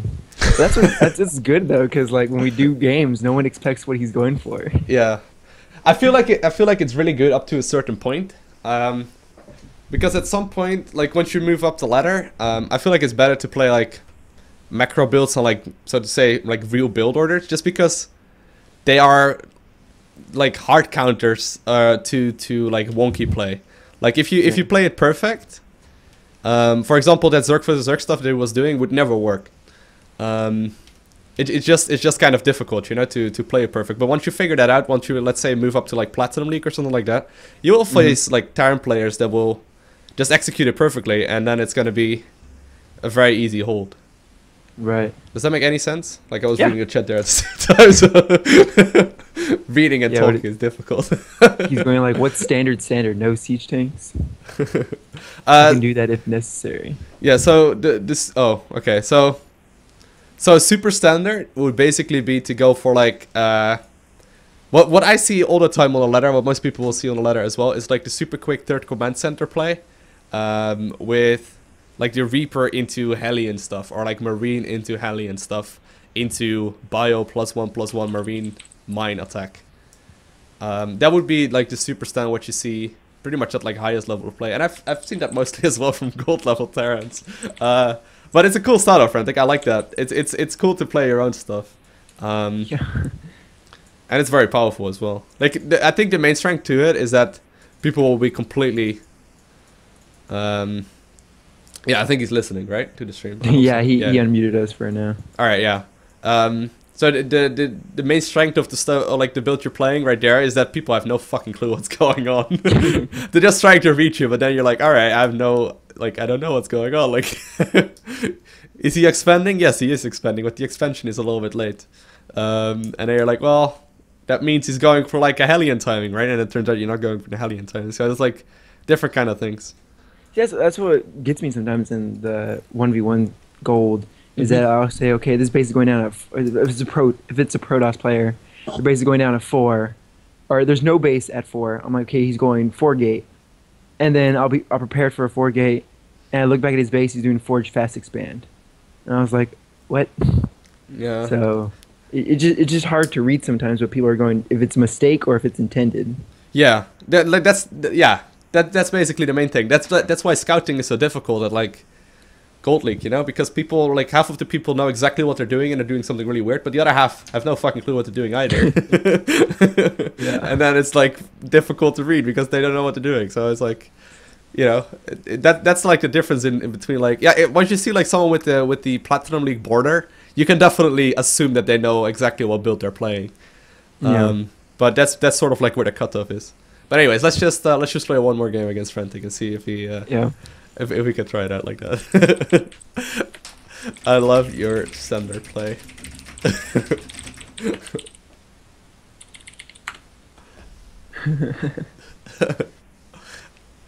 Alright, start it. Create as party. We're not playing on Korea, no, we're playing on NA. Yeah, I'm totally a Korean player. Got those skills.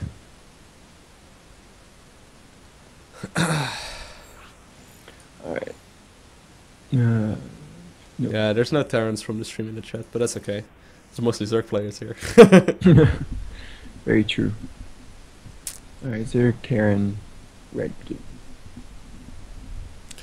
Platinum Leaguers use builds. I thought that was a thing for Masters only. Dude, if you're in Platinum League right now, you would have been in Masters like 2 years ago. It's not even a joke. The skill level has increased dramatically. It's insane. Like right now, people that are in Platinum League, I'm pretty sure you would have been in Master League at least like a year to 2 years ago. Shit.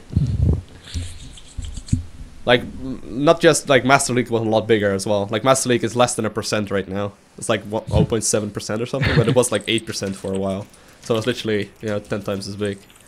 Yeah, I really don't know how these leagues and ranking system goes in StarCraft. Nope. Kind of funny. No, nobody knows. That's why nobody really likes it. At one point, I was playing a game. I beat this Terran player pretty bad, and it says that he was slightly favored. And I looked at his history. I was like, okay, maybe he's a platinum or gold or diamond player. Yeah. He's only played 30 games in his whole career. Yeah, it's fucking weird. I played my placement matches on my barcode account on the NA server, right? Yes. But I played my I played my placement matches on the barcode account on the North American server, and my 4th placement match I got up against a Grandmaster player, and we managed to beat the Grandmaster guy. And after that, I won my placement match as well, right? So I won 5 placement matches in a row, one of them being a Grandmaster, and I got placed into Platinum League. It's like, how the fuck does that even make any sense? Like, that's just not logic right there. How you, like, you know, to even begin with, like, if you're in a placement league, you're new to the game and you're facing a Grandmaster, doesn't make fucking sense to begin with anyway, but... Yeah. So it's weird. It's very, very strange right now. Yeah, that's why I don't even trust it. I just try to... I've never been promoted a league higher, only from silver to gold. Like, I just never get further than gold. Yeah, you're probably on the brink of it though. Oh like, yeah, we got a subscriber! Christoph, thank you for subbing. 4 months in a row. Thank you.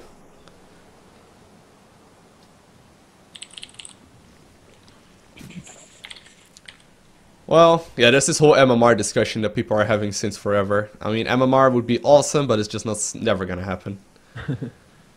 I mean, I would love to see it, but it's just for the sake of simplicity. I thought it was something, but you can never like find out what your true score was. They do use an MMR system, so even though that account that I got into Platinum League with won that game, my MMR was probably much higher than a player that usually would be in Platinum League.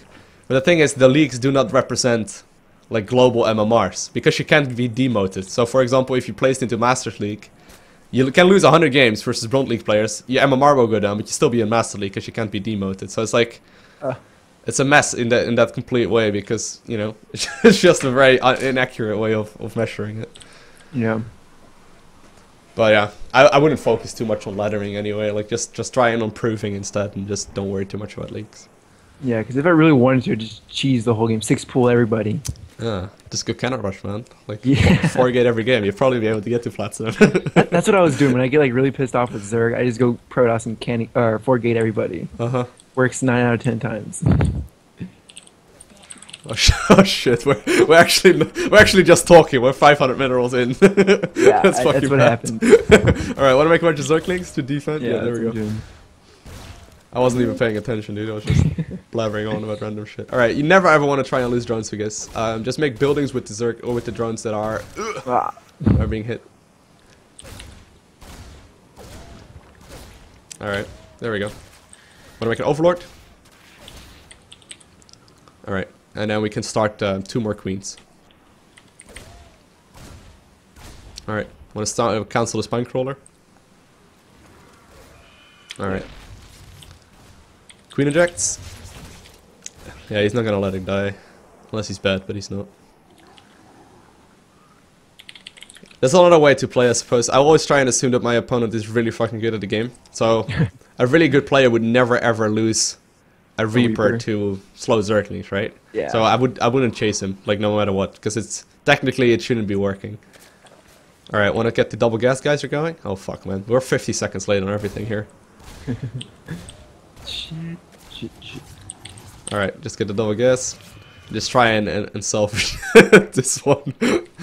All right, big round of drones and queen injects. Oh, I had queens over here. I didn't even notice that. Yeah, we got 4 queens already. Oh shit. Just cancel the queens that you're building right now. There we go. And make the drones instead. Alright, there we go. Alright, want to put the drones in the gas? Alright, so the idea is that when you hit 100 gas, you want to start a Roach Warren and Zergling speed. Alright. And it's just to show you better timing than the Link Baneling stuff.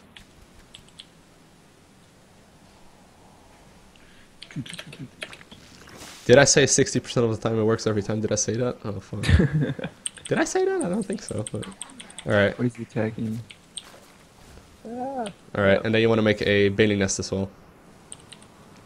Alright. Oh, what? Yeah. I hit my... I don't know why I didn't do it. Alright, Roach Warren and a Baneling nest. Usually you would split them up, so one in the natural, one in the main, so he can scan both, but it's alright right now. He knows what we're doing anyway. So just make nothing from now on. You want to make one more Overlord and then nothing. Just wait for the Roach Warren to finish. So you're gonna have to defend early game versus all that Hellion stuff with purely Queen.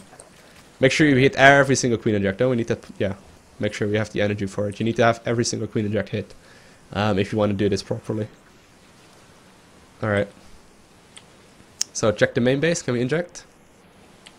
Not yet. Almost. Alright, so we should have larva right here with the roach one, right? Okay, boom. Boom. And big round of roaches. Alright. Then put all the roaches in a hotkey grip. Boom. And then run them across the map and reinforce with pure Zerglings. So your Zerglings are about to finish up. And just go towards his side of the map. Just run. We need to go right away though. There's no like delay in there. See, Right I guess that's what my timing push is always. I always try to get like the best army out before I go attack, and that's my problem. Yeah, no, that's not the most important thing. It's like hitting that timing. That's the important thing. Because most of the time, the timing is like designed to hit there right before a siege tank can come out, or like right before his upgrades finish. You know. Just wait a little bit. You wanna. You would want to morph those into Banelings or Zerglings, but we're gonna need more Zerglings in here. So usually you would reinforce it with Zerglings as soon as possible, because right now we're not gonna have Banes. So this is a pretty tricky one. Right now you basically showed your hand, right? So he knows that he needs to make Widow Mines at this point. So I want to make a few more Overlords. So basically you tighten it up a little bit and you can like hit like a half minute earlier. I have roaches in my base. Alright, and morph these guys into Banes. All of them. All of them? Well, as many as possible. So usually this would already be done, right? And whenever you're like flooding minerals, go straight ahead and get a third base up as well. Now, if you feel like trying it, you can try and put your Banelings on a separate army control group, but you need to go move right up the ramp right now. Alright, with what's first, roaches or? Usually you'd run a couple Zerglings up first, but I would just go with the whole bunch right now and just try and dodge Widow Mines. And blow up the depots right there. Alright, exactly like that. And blow up the depots with the Banelings. Or the things. Go. So hotkey 4. Hotkey 4 on that thing. There we go.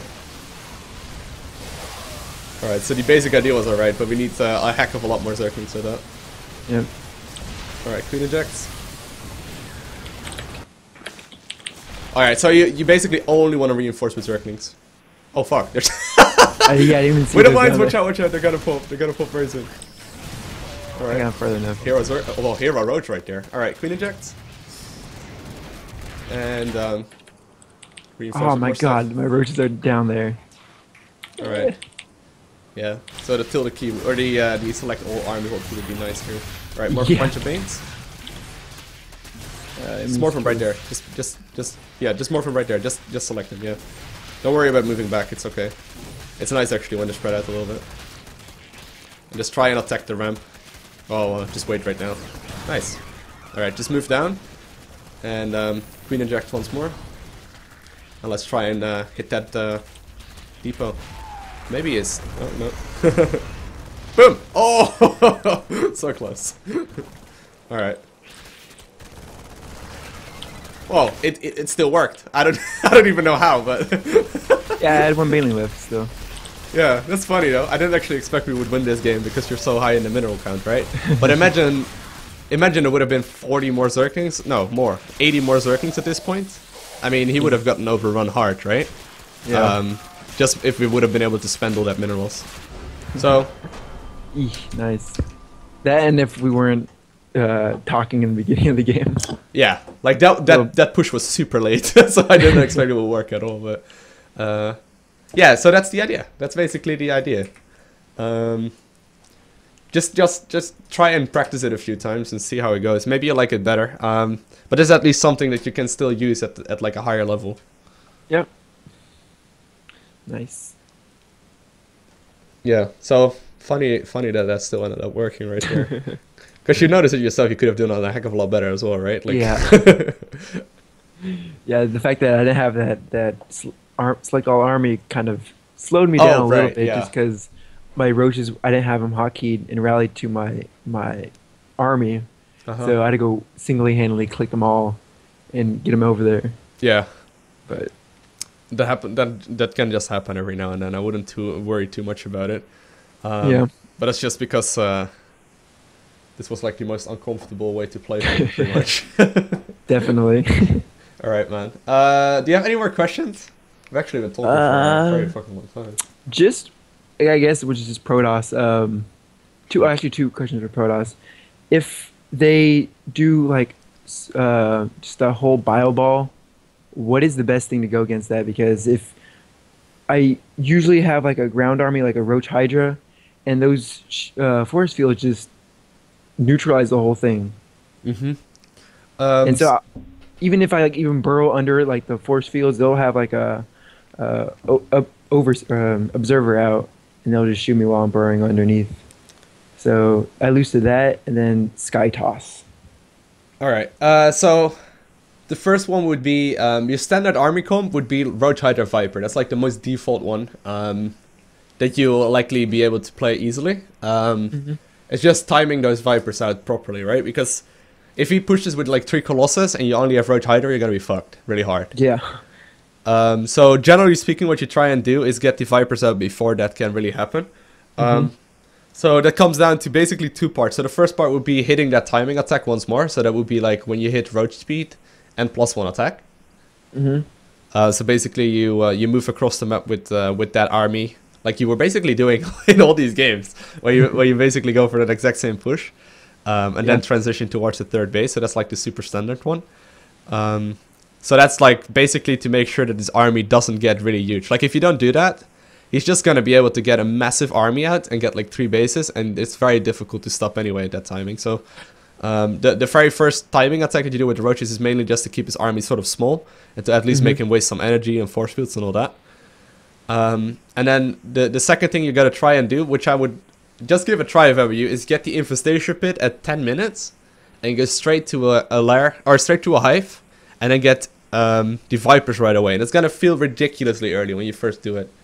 Yeah, because I usually don't get the hive out until like late game. Once I know it's like, oh, I need Vipers. But then again, that's too late. Yeah, because they're already advancing. And it takes like time. I believe it's 3.5 to 4 minutes or something between like starting the hive or starting the Infestation Pit up and actually getting the damn Vipers out. So if you have to imagine like, I need Vipers right now, you're never gonna get them. It's gonna take a long ass time. So if you're gonna play like Roach Hydra anyway.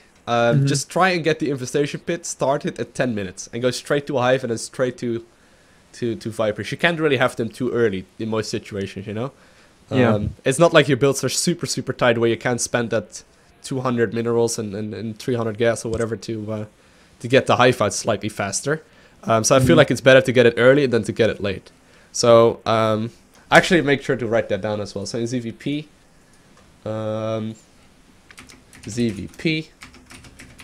versus standard Colossus play, timing attack with Roaches, which is assume what you're doing anyway, right? Like that's sort of like the standard. Yeah. And then 10-minute Infestation Pit. And when you're first testing it out, you're probably gonna be like, all right, I should get the Infestation Pit right around right now, and you check the clock and it's 13 minutes. It like I had someone tell me that. I don't know exactly who that was, but 10 minutes feels really early, but it's gonna be better than starting it late. So just give it a try, and see how that goes. Okay. Right. Yeah. And then the second question with Skytos. Skytos sucks to play against. Because most of the time the problem is when they get 3 bases out. Because at 3 bases you're gonna be in a lot of trouble. What do you try and do right now versus like Skytos? So if I see that they have like 3 bases and they have the starport, I'll try to get a lot of Zerglings just to mess with their third base and just try to take it down as soon as possible to keep them in their base instead of advancing. But their reply to that is just get the, I don't even know what it's called, the thing that you can spawn warp gate units. Warp prisms? Yeah, the warp prisms. So just warp prism like all 3 bases, send zealots in there and kill my economy. Yes. So I just can never get an army out big enough to kill their whole Sky Toss.